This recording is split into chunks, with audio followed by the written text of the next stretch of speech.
Agora, esta noite, quero que você abra comigo no capítulo 16 do Evangelho de Lucas. A partir do versículo 19, há uma história que Jesus contou. Havia um certo homem rico que se vestia de púrpura e linho fino e vivia todos os dias em grande luxo. E havia também um certo mendigo chamado Lázaro, que jazia à sua porta, cheio de feridas, e desejava alimentar-se com as migalhas que caíam da mesa do rico. Além disso, os cães vinham e lambiam suas feridas. E aconteceu que o mendigo morreu e foi levado pelos anjos ao seio de Abraão. O homem rico também morreu e foi sepultado. E no Hades, ergueu os olhos estando em tormento e viu ao longe Abraão e Lázaro em seu seio. E clamou dizendo: Pai Abraão, tem misericórdia de mim e envia Lázaro para que molhe a ponta do dedo em água e refresque minha língua, porque estou atormentado nesta chama. Mas Abraão disse: Filho, lembra-te de que, em tua vida, recebeste teus bens, e Lázaro, do mesmo modo, males. Agora, porém, ele está consolado, e tu estás em tormento. E além de tudo isso, entre nós e vós, há um grande abismo fixo, de modo que os que quisessem passar daqui para vós, não poderiam, nem os de lá passar para cá. Então ele disse: Rogo-te, pois, ó Pai, que o envies à casa de meu pai, pois tenho 5 irmãos, para que lhes dê testemunho, a fim de que não venham também para este lugar de tormento. Abraão lhe disse: Tem Moisés e os profetas, que os ouçam. E ele disse: Não, pai Abraão. Mas se alguém dentre os mortos fosse até eles, se arrependeriam. Mas ele lhe disse: Se não ouvem Moisés e os profetas, tampouco se deixarão persuadir, ainda que alguém ressuscite dos mortos. Bem, estou aqui esta noite não para dizer, vá para o inferno, mas sim, vá para o céu. E estou insistindo para que você não diga, estarei condenado, mas sim, serei salvo. E nesta história, a palavra inferno é usada, traduzida assim em nossa versão autorizada, embora na verdade seja Hades, pois o Hades aparentemente tinha 2 compartimentos. Um era chamado paraíso e o outro era chamado lugar de tormento.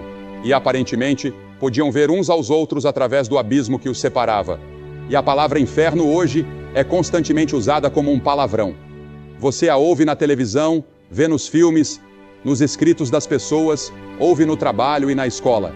A Revista Católica dos Estados Unidos, na edição de maio deste ano, 1983, fez uma pesquisa entre os americanos e chegou ao número de 86% dizendo que acreditavam na existência do inferno. Você consegue imaginar isso? 86% dos americanos acreditam que existe um inferno. No entanto, você nunca poderá entender o inferno sem primeiro compreender o grande amor, misericórdia e graça de Deus. E o inferno nunca deveria ser pregado por nenhum pregador sem lágrimas. Já ouvi alguns pregadores falarem sobre o inferno como se estivessem felizes por ele existir e felizes por pessoas estarem indo para lá. Mas eu não sou assim. Eu não gosto de pregar sobre isso.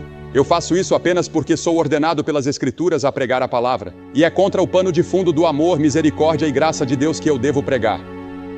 Veja, o inferno não foi feito para o homem. O inferno foi criado para o diabo e seus anjos, mas alguns tomaram liberdade na imaginação e distorceram a ideia do julgamento futuro. Isso faz com que algumas pessoas digam que Deus não é um Deus de amor, distorcendo o conceito bíblico do amor de Deus. Uma senhora disse há algum tempo: eu odeio a própria ideia do inferno. Eu também. E também odeio o pecado que leva as pessoas para lá. Eu odeio a guerra. Eu odeio o fato de que há pessoas passando fome no mundo. Mas a guerra é uma realidade no Líbano e em outros lugares. E a fome é uma realidade no nosso mundo. Infelizmente, odiar isso não muda os fatos. E odiar a morte não muda o fato de que um dia eu vou morrer. Paulo escreveu a Timóteo e disse: prega a palavra. E se eu devo ser fiel ao meu chamado como ministro do Evangelho de Jesus Cristo, devo incluir nessa palavra o que nosso Senhor Jesus Cristo ensinou sobre o inferno. Um clérigo disse que se ele mencionasse o inferno no púlpito, as pessoas o demitiriam. Bem, eu sei que lá na Carolina do Sul cheguei a um lugar, anos atrás, onde havia 16 placas de redução de velocidade e placas de pare, porque tantas pessoas haviam morrido naquele cruzamento. Agora, é errado o estado da Carolina do Sul colocar esses sinais e avisar as pessoas? É errado eu te alertar esta noite sobre o que Jesus ensinou e o que a Bíblia ensina de capa a capa? É errado um homem agitar uma lanterna para parar as pessoas em um cruzamento ferroviário? É errado erguer a bandeira e avisar sobre o julgamento que está por vir? Lembro-me de anos atrás, quando estávamos no Mississippi, havia um trecho de estrada e veio um daqueles terríveis tornados. Uma ponte foi arrastada pela enxurrada, e um homem, ao ver o que havia acontecido, saiu à noite e tentou acenar para os carros com seu lenço molhado e uma lanterna, mas nenhum deles parou. 5 carros caíram e todos os ocupantes morreram. Jesus curou uma vez um homem mentalmente perturbado, o gadareno, um homem possesso por demônios, e o povo pediu que Jesus os deixasse em paz. E ele atendeu ao pedido deles, ele os deixou. Você não precisa ouvir este sermão hoje à noite. Você pode dizer, não quero ouvir sobre isso. Deixe-me em paz. E Jesus pode atender sua oração e deixá-lo em paz. E se você for deixado em paz, pelo Espírito de Deus, você nunca poderá encontrar o perdão do pecado e você nunca poderá entrar no paraíso. As pessoas não querem ser avisadas sobre o julgamento e o inferno. E você pode dizer, isso não é da minha conta. Bem, suponha que você esteja se afogando e eu tenha o barco salva-vidas do Evangelho. Eu não vou deixar você se afogar se puder ajudá-lo. Você está faminto e eu tenho o pão da vida. Eu não vou deixá-lo sem alimento. Você foi envenenado pelo pecado e eu tenho o antídoto do Evangelho de Cristo. Eu não vou deixá-lo morrer. Você está perdido na escuridão e eu tenho a luz do Evangelho. Eu não vou deixá-lo sozinho. Você está em cativeiro e eu falarei a verdade que pode te libertar. Você está doente e eu falarei a verdade que pode te trazer cura. Você está em um caminho largo que leva à destruição e eu falo a verdade que pode te transferir para o caminho estreito que leva à vida eterna. Você está em um mar tempestuoso e revolto e eu falo a verdade que pode te levar ao porto seguro. Algumas pessoas dizem que não estamos realmente perdidos. O diabo disse isso a Eva no jardim do Éden. Quando Deus disse, se comer do fruto daquela árvore proibida, você certamente morrerá. O diabo sussurrou em seu ouvido, através da serpente, e disse, certamente não morrerás. Isso é chamado de universalismo. Em outras palavras, todos estão salvos, só não sabem disso. Hoje, há uma forma sutil de universalismo que está se espalhando, até mesmo entre grupos evangélicos, dizendo que ninguém realmente morrerá, que não existe inferno. Mas eu acredito que há, de acordo com os ensinamentos da Escritura. Creio que isso é intuitivo. Acho que o homem, em qualquer parte do mundo, sente que um dia terá que prestar contas e sofrerá de alguma forma pela vida desobediente que viveu aqui. E Jesus ensinou isso constantemente. Ninguém na Escritura falou mais sobre o inferno do que Jesus. Ele disse, todo aquele que disser, tolo, estará em perigo do fogo do inferno. Mateus 5:22. Ele disse em Mateus 13, o Filho do Homem enviará os seus anjos, e eles ajuntarão do seu reino todos os que servem de tropeço, e os que cometem iniquidade, e os lançarão na fornalha. Ali haverá pranto e ranger de dentes. Em Mateus 25:41 ele disse, então dirá também aos que estiverem à sua esquerda, apartai-vos de mim, malditos, para o fogo eterno, preparado para o diabo e seus anjos. E ele disse, se a tua mão direita te faz pecar, corta-a, pois é melhor entrar na vida manco do que, tendo as 2 mãos, ser lançado no inferno. Ele ensinou que é melhor passar pela vida com um olho, uma mão ou uma perna, a menos do que ir para o inferno com tudo. A Bíblia ensina que existem pelo menos 3 tipos de inferno. Primeiro, há o inferno no coração. Milhares de pessoas aqui esta noite têm o inferno dentro de si. E é aí que tudo começa. Grande parte do mundo assume que a natureza humana é boa, mas a Bíblia ensina que por natureza somos maus.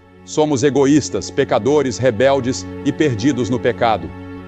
Em pecado me concebeu minha mãe, disse Davi. Somos todos pecadores e nascemos em pecado. E quando chegamos à idade da responsabilidade, talvez aos 7, 8, 9 ou 10 anos, escolhemos pecar. Então nos tornamos pecadores por prática e continuamos a pecar, mesmo tendo computadores. Hoje usamos computadores para fraudes e todo tipo de coisa errada. E então há tudo isso que vemos, com autoridades procurando por plantações de maconha nas florestas e em todos os lugares, porque as pessoas estão plantando por toda parte. E qualquer comitê de investigação que você nomeie, ao final, sempre descobre algumas cobras. Porque a natureza humana é má, a natureza humana é corrupta. E é por isso que precisa de redenção, precisa ser transformada, precisa do novo nascimento. E foi para isso que Cristo veio. Existe o inferno no coração, o inferno da culpa. Um homem me escreveu há algum tempo dizendo que estava traindo sua esposa, vivendo parte do tempo com outra mulher em outra cidade. E ele disse: estou vivendo no inferno. Ele se viu preso nessa situação e aquilo era um inferno para ele. A Bíblia ensina que há um inferno ardente e destruidor no coração humano. As mesmas pessoas que parecem tão boas, saudáveis e corretas, podem da noite para o dia se transformar em assassinos cruéis e maníacos. Conheço uma mulher distinta, bonita, cujo marido era um dos líderes da comunidade. E sem quase nenhuma provocação, enquanto ele dormia, ela pegou uma pistola e o matou. Agora, ela está na prisão. E lemos sobre casos assim todos os dias nos jornais. Pessoas que eram consideradas boas e respeitáveis fazem coisas que jamais imaginaram que fariam. Existe o inferno da culpa dentro do coração. Depois, há o inferno da inquietação. A Bíblia diz: os ímpios são como o mar agitado. Neste último verão, estivemos na Europa, em Amsterdã, para aquela grande conferência de evangelistas itinerantes, que acredito ter sido uma das maiores conferências da história da igreja cristã. No entanto, encontramos muitas outras pessoas que estavam lá apenas buscando algo, mas sem saber o que. Vi americanos, japoneses e pessoas de várias partes do mundo correndo como se suas vidas dependessem disso. Não sabiam para onde iam, nem o que estavam fazendo. Apenas corriam, tentando encontrar descanso e paz. E existe também o inferno da luxúria. Aquela que vive nos prazeres está morta enquanto ainda vive. Outro dia, alguém me perguntou o que significa a palavra luxúria. Falarei um pouco mais sobre isso amanhã à noite para os jovens, mas luxúria não significa apenas olhar para um homem ou uma mulher e admirá-los. Significa que se tivesse a oportunidade, você cometeria imoralidade. Em outras palavras, você deseja tanto que se tivesse a chance, cederia. E muitas pessoas vivem em fantasias, desejando no coração aquilo que não deveriam. Depois, há o inferno do ódio. Esse inferno do ódio tem causado guerras, tumultos e todo tipo de conflito. O inferno se manifestou na terra. E por fim, existe o inferno do futuro. E esse inferno futuro é uma continuação do inferno que já existe agora no coração, no lar e no mundo, exceto que ele nunca acaba. Como mencionei antes, Jesus falou mais sobre o inferno do que qualquer outra pessoa na Bíblia, mas ele nos advertiu para fugirmos dele. O próprio fato da existência do inferno torna o amor de Deus ainda mais impressionante e glorioso. O inferno foi preparado para o diabo e seus anjos, mas escolhemos ouvir o diabo, seguir o diabo, fazer o que ele diz. E mesmo assim, Deus nos ama tanto que criou um plano para nos salvar, para que nunca precisemos passar um único dia no inferno. Agora, qual é a natureza do inferno? Bem, existem muitos mistérios em torno desse assunto, mas essencialmente, o inferno é a separação de Deus. O pecado nos separa de Deus, e essa separação continua pela eternidade. Jesus usou 3 palavras para descrever o inferno. Ele usou a palavra morte. Deus é vida, e estar separado de Deus é estar morto, espiritualmente morto, separado da vida de Deus. Depois, ele usou a expressão trevas exteriores. Deus é luz, e no inferno estamos separados da luz, vivendo na escuridão. E então, ele usou a palavra fogo. E já me perguntei muitas vezes se esse fogo não seria um fogo interno, uma sede insaciável por Deus, um desejo de comunhão com Deus que nunca pode ser satisfeito. Rejeitamos Deus, viramos as costas para Ele e nunca mais podemos conhecê-lo. Essa história nos mostra que aquele homem não teve uma segunda chance. Mostra também que no inferno ele se tornou evangelístico. Ele queria alcançar seus irmãos. Pense nisso, ele estava no inferno. e queria que alguém fosse até sua casa avisar seus irmãos para que não fossem para lá, para que fizessem qualquer coisa, menos ir para aquele lugar. E aqueles que já partiram, que talvez estejam sofrendo as dores do inferno agora, se pudessem estar aqui hoje à noite, diriam a você: afaste-se, não venha para cá. Arrependa-se de seus pecados, receba Cristo, tenha certeza do seu relacionamento. Não vá para este lugar. É o banimento da presença de tudo o que é alegre, bom, justo e feliz. E as Escrituras dizem: prepare-se para encontrar o seu Deus. Você sabe, nós nos preparamos para tudo, menos para a morte. Nos preparamos para a educação, negócios, carreiras, casamento, velhice, mas não para o momento do julgamento. Fazemos todos os tipos de seguros possíveis e nos preocupamos com aposentadorias, previdência social e tudo mais. Mas você tem certeza do seu relacionamento com Cristo? Está determinado que o homem morra uma só vez, e depois disso vem o juízo. A morte é um acontecimento que cada um considera antinatural para si mesmo, mas natural para os outros. Sabemos que o outro homem vai morrer. Sabemos que o câncer vai atingir outra pessoa. Sabemos que aquela outra pessoa pode morrer de ataque cardíaco ou em um acidente de carro amanhã, mas não eu. E vivemos como se fôssemos viver assim para sempre, mas não vamos. Em pouco tempo, tudo isso acabará para todos aqui. E você estará na eternidade. Onde estará? Banido de Deus? Ou com Cristo no paraíso? O homem na cruz que estava morrendo com Jesus era um terrível pecador. Ele merecia ser crucificado. Ele merecia o castigo de acordo com a lei, e ele reconheceu isso.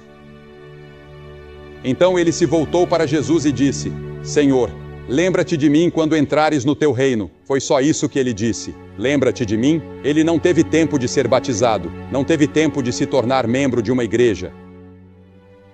Não teve tempo de fazer nada, exceto simplesmente crer.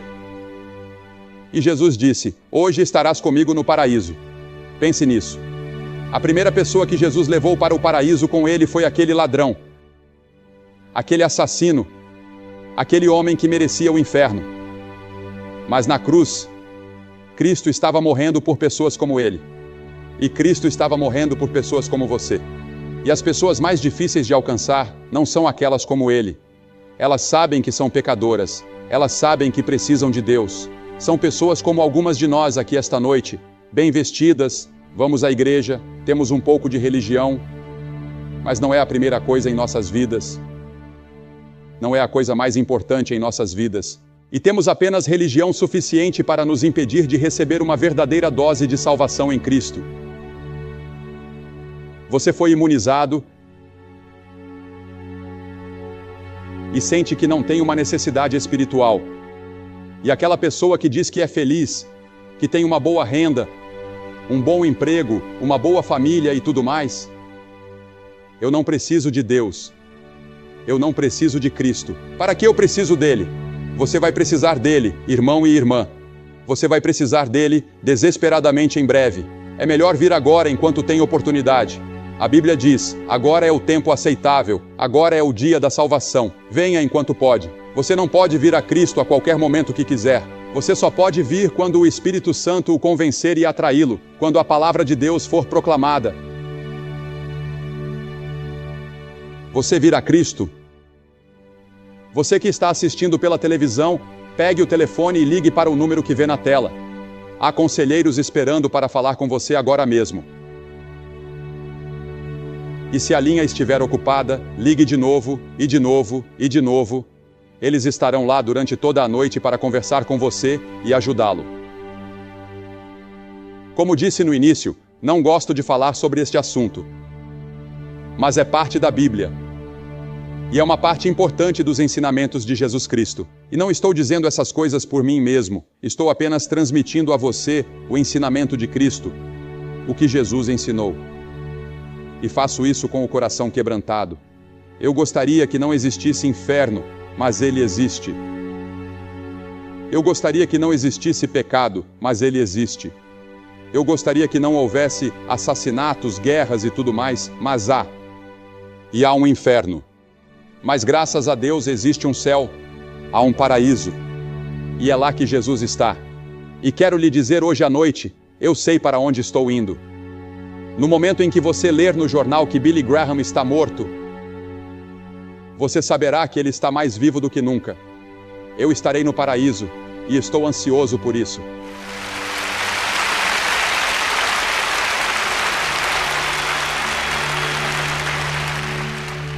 E milhares de vocês aqui hoje à noite podem dizer a mesma coisa, mas outros milhares não podem. Você não pode dizer isso com certeza. Você não tem essa segurança. Você não gostaria de ter certeza, ao sair daqui hoje, de que está a caminho do céu? De que está a caminho do paraíso com Cristo? Você pode ter essa certeza. A Bíblia diz essas coisas. Escrevo para vocês que creem no nome do Filho de Deus, para que saibais que tendes a vida eterna. Paulo disse: estou certo de que ele pode guardar tudo o que entreguei a ele para aquele dia. Eu sei. Você pode saber.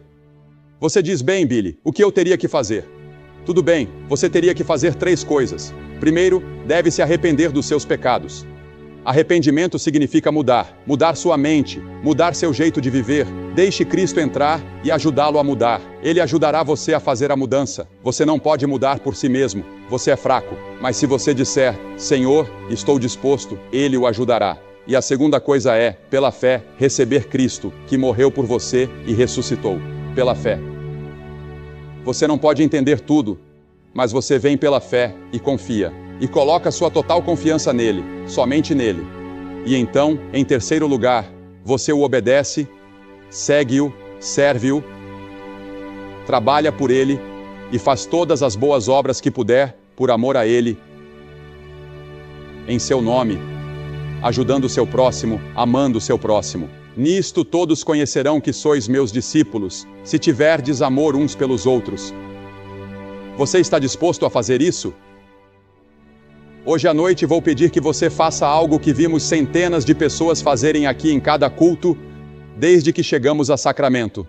Vou pedir que você se levante do seu lugar e venha ficar na frente do palco e diga: ao vir, quero saber que estou indo para o céu. Quero saber que meus pecados estão perdoados. Quero saber que estou pronto para encontrar Deus. Se você está com amigos ou parentes, eles vão esperar. Você vem e fica aqui na frente. E depois que você vier, vou dizer algumas palavras a você, orar com você, lhe dar alguns folhetos. E você pode voltar e se reunir com seus amigos. Simples. Mas toda pessoa que Jesus chamou no Novo Testamento, Ele chamou na frente de outras pessoas. Ele chamou publicamente. Há algo em vir à frente de maneira aberta e pública que ajuda a resolver isso. Você pode ser um líder em sua igreja, mas não tem certeza. Há algum tempo, tivemos um bispo que veio à frente publicamente para tomar uma decisão. Ele disse: eu só queria ter certeza. Você precisa ter certeza hoje à noite e você vem. Ou talvez você nunca tenha recebido Cristo antes. Venha e resolva isso hoje à noite. Você pode fazer isso agora, rapidamente. Basta se levantar do seu lugar. Centenas de vocês de todos os lugares. Você pode estar no coro lá em cima. Leva cerca de 2 minutos para vir. Então se levante e venha. Vamos esperar por você.